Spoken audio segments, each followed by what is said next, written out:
আশুলিয়ায় ৩০টি গরু বোঝাই একটি ট্রাক ডাকাতির ঘটনায় লুট হওয়া ট্রাকটি ময়মনসিংহ থেকে উদ্ধার করেছে আশুলিয়া থানা পুলিশ। উদ্ধারকৃত ট্রাকে পাওয়া যায় ৫টি মৃত গরু। রবিবার সন্ধ্যায় ট্রাকটি মৃত গরুগুলো সহ আশুলিয়া থানায় আনা হয়। এর আগের রাতেই ঘটে এ ডাকাতির ঘটনা।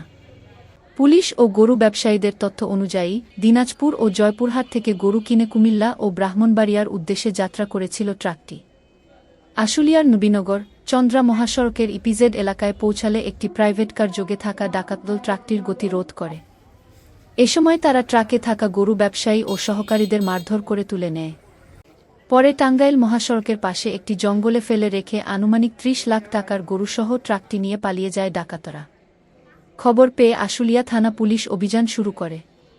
পরে গোয়েন্দা তথ্যের ভিত্তিতে ময়মনসিংহ বাইপাস সড়কের পাশ থেকে উদ্ধার করা হয় লুট হওয়া ট্রাকটি।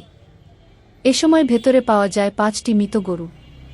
বাকি গরুগুলো উদ্ধারে এবং ডাকাত চক্রকে আইনের আওতায় আনতে অভিযান অব্যাহত রয়েছে বলে জানিয়েছে পুলিশ।